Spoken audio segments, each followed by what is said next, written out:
संत एक शोध में आपका स्वागत है। आज हनुमानगढ़ी के महंत श्री राजू दास जी महाराज हैं, जो कि अपने परिचय के मुहताज नहीं हैं। देश विदेश हर जगह हैं वो परिचित हैं, उनको लोग जानते हैं। आइए जानते हैं उनकी थोड़ा जीवनी के बारे में कि महाराज जी कैसे संन्यास में आए। महाराज जी, बहुत बहुत स्वागत है हमारे चैनल में आपका। हमें थोड़ा बताइए कि आप कैसे हनुमानगढ़ी से जुड़े, कैसे संत परंपरा में आए और इससे आपको क्या लाभ हुआ, नई पीढ़ी जानना चाहती है।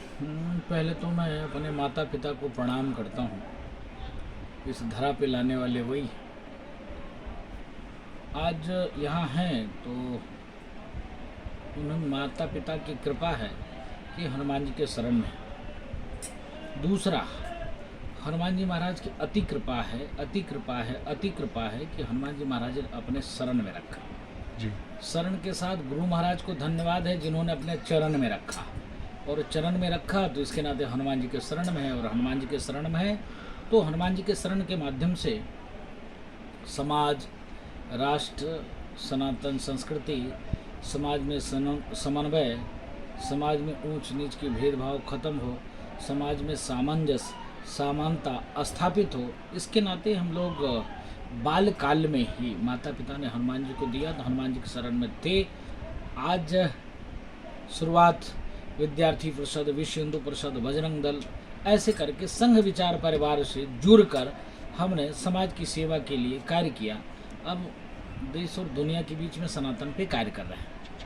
महाराज जी, युवा जानना चाहती है कि जैसे आप लोग संत में आए तो अपने ऊपर संपूर्ण नियंत्रण रखा, ये जो सबसे बड़ी चीज़ है। समाज में ये बहुत ज़्यादा प्रचारित हो रही है। पहले तो युवा अपने आप को नियंत्रित नहीं कर पा रहे हैं, इसके लिए आप क्या संदेश देंगे? हनुमानगढ़ी सिद्धपीठ है, यहाँ आप लोगों ने ब्रह्मचर्य का इतना बड़ा पालन किया है, तो कुछ उन लोगों के लिए अपने तरफ से मार्गदर्शन दीजिए। मैं पहले तो अपने नौजवान भाइयों, युवा साथियों, बहनों से अपील करना चाहूँगा, निवेदन करना चाहूँगा कि बाल्यकाल में माता पिता गुरु होते हैं। थोड़ा सा और अवस्था बढ़ी, फिर किसी स्कूल में, किसी महाविद्यालय में एडमिशन होता है, शिक्षक हमारा गुरु होता है। गुरु कोशिश करता है कि हमारा स्टूडेंट, हमारा बच्चा कितना अच्छे से पढ़ाई करे। थोड़ा सा और हम लोग आगे बढ़ते हैं तो माता पिता की कृपा से किसी संत चरण, आध्यात्मिक गुरु के शरण में जाते हैं, तो आध्यात्मिक गुरु संदेश देते हैं, शिक्षा देते हैं कि आप ब्रह्मचर्य का पालन करो, सत्यनिष्ठ बनो, आप ईर्ष्या, द्वेष, कलेश को दूर करो और मन में एक ही भाव लाओ, निरंतर आगे बढ़ते रहो, आगे चलते रहो। जो माता पिता की जिज्ञासा, इच्छा है डॉक्टर, इंजीनियर, साइंटिस्ट बनाने के लिए, उसकी ओर अग्रसर रहिए, लेकिन कर्मनिष्ठ होकर। जैसे माता पिता ने आपको घर से बाहर करके कहीं एडमिशन कराया, तो जब एडमिशन कराया आप तो जब माँ बाप फोन पे बात कर रहे हैं तब तो ठीक है, बट जैसे माता पिता और जब वो किनारे हुए, फिर अपना जुआ, ड्रिंक, जो भौतिक आकर्षण है, तमाम ऐसे जो सांसारिक अपवाद हैं, उसके झंझावात में चाहे छात्र चाहे छात्राएं फंस जाती हैं, जिसका परिणाम स्वरूप होता है कि जो मेरा उद्देश्य है, जो मेरा विजन है, जो मेरा रीजन है, जो माता पिता ने जिस विजन के लिए परिवार से दूर रखकर हॉस्टल में, किसी गुरुकुल में, किसी विद्यालय में, किसी महाविद्यालय में, किसी विश्वविद्यालय में अपना पेट काटकर, अपना गेहूं धान बेचकर आपको कहीं रखकर, इस भाव से रखा कि आप आगे बढ़ोगे और हमारा परिवार और हमारे कुल का नाम रोशन करोगे। लेकिन हम कहीं भटक कर और उस नशाखोरी में चले जाते हैं, कहीं भटक कर किसी के प्रेम जाल में फंस जाते हैं, कहीं भटक कर कहीं अन्य झंझावात में फंस जाते हैं। तो मेरे भाई, प्यारे बहनों, आपसे अपील है, निवेदन है कि आप अपने माता पिता की निष्ठा पर कर्मनिष्ठ होकर खड़े उतरिए, अपने मन को संयमित करके, अपने मन को वश में करके, जो उद्देश्य है उस उद्देश्य की पूर्ति करने के लिए आप मन से पढ़ाई लिखाई करो। यह हम युवाओं को संदेश देना चाहेंगे। दूसरी तरफ युवा जिस प्रकार से आए दिन काम, नौकरी, बिजनेस, इसके चक्कर में पड़े रहते हैं, इसके साथ साथ जब आप मन मस्तिष्क को शांत नहीं करेंगे, अपने बस में नहीं करेंगे, जब आप थोड़ा सा आध्यात्मिक ज्ञान नहीं लेंगे, आप किसी संत के चरण में नहीं बैठेंगे, किसी मंदिर में नहीं जाएंगे, तो यह जो आपके अंदर कलेश ऐसे बढ़ता रहेगा, आप उसकी पूर्ति नहीं कर सकते। इसके नाते आपसे अपील है कि किसी भी संत चरण में बैठना चाहिए, आध्यात्मिक गुरु के पास जाना चाहिए, जो उनके गुरुजन हैं उनके गुरुजन से भी शिक्षा लेनी चाहिए, गुरुजन से भी मार्गदर्शन लेना चाहिए, जिससे जब आध्यात्मिक ज्ञान आप लोगे तो आपका चरित्र, मन, वाणी आपकी ठीक होगी और आप आगे जिस उद्देश्य के लिए बढ़ रहे हो उसकी पूर्ति कर सकते हो। महाराज जी, लफ्जियात बहुत तेजी से चल रहा है, इस पे कुछ कहिए, आप क्या करें? नहीं, पहली बात तो मैं निवेदन करना चाहूँगा कि उन बहनों से, हे प्यारी बहना, जिस माँ ने तुमको पेट में 9 महीने तक रखा, जिस बाप ने इतना प्यार दिया, दुलार दिया, जिस भाई बहन ने इतना तुमको स्नेह दिया, ऐसे लोगों को छोड़कर कुछ कट्टरपंथी के चंगुल में तुम पड़ जाती हो। पढ़ने के बाद तुम इतनी आगे बढ़ जाती हो कि आगे कुआं पीछे खाई, यह स्थिति उत्पन्न हो जाती है। तो पहले अपने चरित्र को ठीक करो, अपने मन को ठीक करके रखो कि माता पिता जिसको हमारे उसमें बंधन में बांधेंगे हम उसी के साथ जाएंगे। हम ऐसे कहीं ऐसे कालनेमियों के चक्कर में ना जाए, ऐसे खूनी भेड़िए के चक्कर में ना जाए, ऐसे नरभक्षी, नर पिचास, ऐसे विधर्मी जो अन्य मजहब के लोग होते हैं। अन्य मजहब में विशेषतः इस्लाम में क्या होता है, इस्लाम में नारी उपभोग की वस्तु होती है, महज उनके यहाँ स्त्री कांटेक्ट की वस्तु होती है, सिर्फ यूज करो और फेंक दो। बच्चे पैदा करने की मशीन के अलावा महिलाएं इस्लाम में और उसका कोई वजूद नहीं और कुछ नहीं। तो इसके नाते ऐसा ना करके, तो सबसे ज़्यादा तो लव जिहाद के चक्कर इसके नाते बढ़ रहा है कि हमारी बहनें भटक जाती है और उनके जो फंडिंग करने वाले लोग हैं वो आपके पीछे ऐसे करके बच्चे को लगा देते हैं, जो बच्चे आपको समय देते हैं, पहनाते हैं, कपड़े देते हैं, आपको घुमाते हैं, खिलाते हैं, पिलाते हैं, आप जहाँ कहते हो पट से मोटरसाइकिल लेकर चले आते हैं, आपके पीछे पीछे घूमते हैं। इससे आपको लगता है कि नहीं ये बहुत केयर करता है, वो आपको केयर नहीं करता है।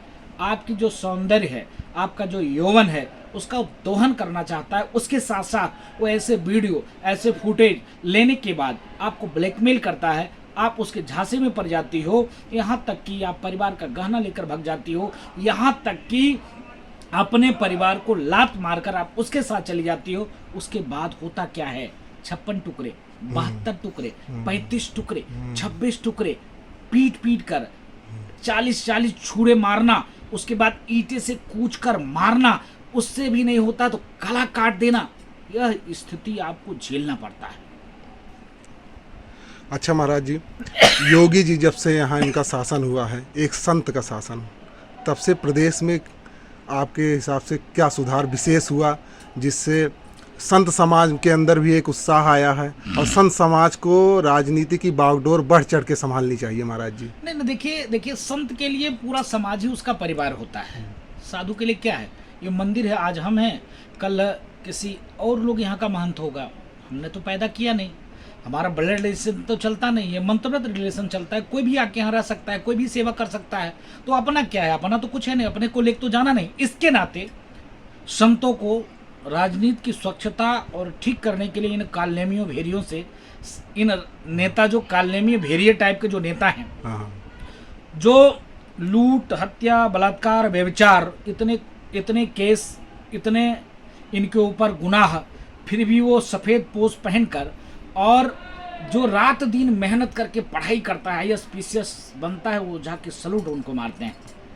जबकि वही लोग कभी इनको बंद किए रहते, जेल में ठोकते हैं, और कभी, क्योंकि लोकतांत्रिक व्यवस्था है, प्रजातांत्रिक व्यवस्था है, ऐसे लोग जीत के जाते हैं। इसके नाते संतों को आगे आना चाहिए, और जब संत आगे आएंगे तो अच्छे व्यक्ति चुन के आएंगे, उनका भी पूछ होगा, उनका भी कदर होगा। जब अच्छे व्यक्ति कुर्सी पे बैठेंगे तो लूट, हत्या, बलात्कार, ऐसे करप्शन में कंट्रोलिंग होगा। ऐसे करके लोगों में जरा से एक संदेश जाएगा, समाज का वातावरण स्वच्छ होगा, प्रकृति सुंदर होगी। जिस प्रकार से काम करना चाहिए नेताओं का, खाली लूट न करें, अपना जेब न भरें, समाज के लिए भी कार्य करें, ऐसा कार्य कर सकते हैं। इसके नाते जब से योगी जी आए हैं, आप तत्काल में देखना चाहता हूं, आपने कहा कि संतों को आने से क्या, संतों को आने से दूसरा, योगी जी जब से बने क्या परिवर्तन की बात करते हो आप बताओ। एक अपराधी का इनकाउंटर होता है, अपराधी का इनकाउंटर होता तो धर्म विशेष के लोग पूरे देश में माहौल क्रिएट करते हैं। इसके साथ साथ अदर कंट्री के लोग संसद भवन में बोलते हैं कि हमारा भाई मारा गया हिंदुस्तान में, ऐसा नहीं होना चाहिए।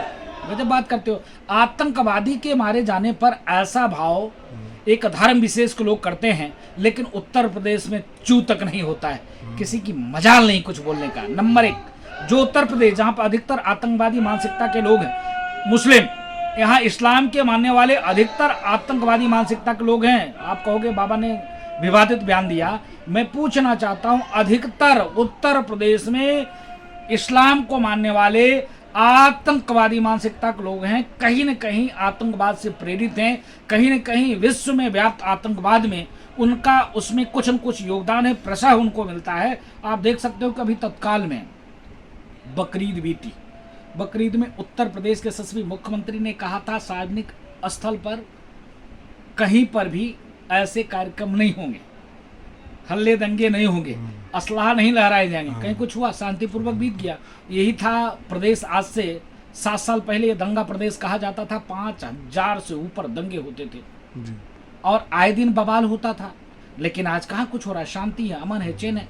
वही जनता तो है, हिंदू भी है, मुस्लिम भी है, सारे लोग हैं, सिख हैं, ईसाई, सारे लोग शांतिपूर्वक है। तो राजा जब कर्मनिष्ठ होगा, राजा जब सन्यासी होगा, राजा जब त्यागी होगा, राजा जब समन्वय स्थापित करने वाला होगा, राजा जब सबका साथ सबका विकास सबके विश्वास की बात करेगा, ऐसा ही रहेगा। नहीं तो राजा जब टोपी पहनेगा, दूसरे को टोपी पहनाएगा, तो स्वाभाविक है कुछ न कुछ तो जरूर होगा। ये राजा ना तो टोपी पहनता है, न किसी को ये राजा टोपी पहनाता है। इसके नाते उत्तर प्रदेश का जो व्यवस्था है बहुत सुंदर है, शांति है।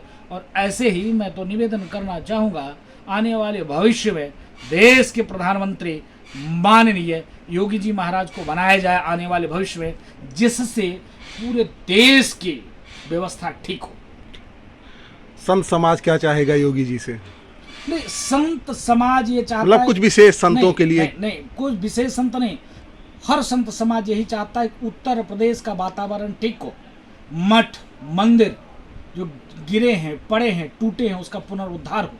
हमारी संस्कृति को जो अधर्मियों ने पतन कर दिया था, उसको ठीक किया जाए। यहाँ तक जो आक्रांताओं ने हमारे मंदिरों को, मठों को तोड़े थे, अतिक्रमण कर लिए थे, अधिग्रहण कर लिए थे, उसको वापस किए जाए, उसके सौंदर्यीकरण किए जाए, उसको डेवलप किए जाए। जो साधुओं के ऊपर तमाम मठ मंदिर को लोग कब्जा करके रखे हैं, उसको ठीक किया जाए, क्योंकि यही मठ मंदिर है जो सनातन की रक्षा किया। आप समझ सकते हो जब आप समझ सकते हो कि 1000 वर्ष तक आक्रांताओं ने राज किया हो, जहाँ पर सवा मन जनेऊ तौलने के बाद पानी पीता हो, औरंगजेब जैसे आताताई जो अपने बाप को जेल में रखा हो, अपने भाई का सर कलम करके राज दरबार में थालियों में सजा के रखा हो, ऐसे क्रूर शासक आप समझते हो सनातनियों को छोड़ा होगा? नहीं, लाखों कत्लेआम किया, माता बहन बेटियों की इज्जत लूटी। तो जितने भी हमारे मंदिर अतिक्रमण में, अधिग्रहण में टूटे हैं, उसका पुनरुद्धार किया जाए, सनातन संस्कृति को आगे बढ़ाया जाए और गौ माता को सुरक्षित किया जाए।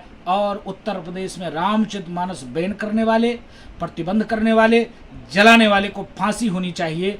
जो लोग विपक्ष में नेता हैं, ऐसे अपशब्द का प्रयोग करते हैं, उनके ऊपर देशद्रोह का मुकदमा लगाकर बंद करना चाहिए। यह हमारी योगी जी से मांग है। बहुत बहुत धन्यवाद महाराज जी आपका।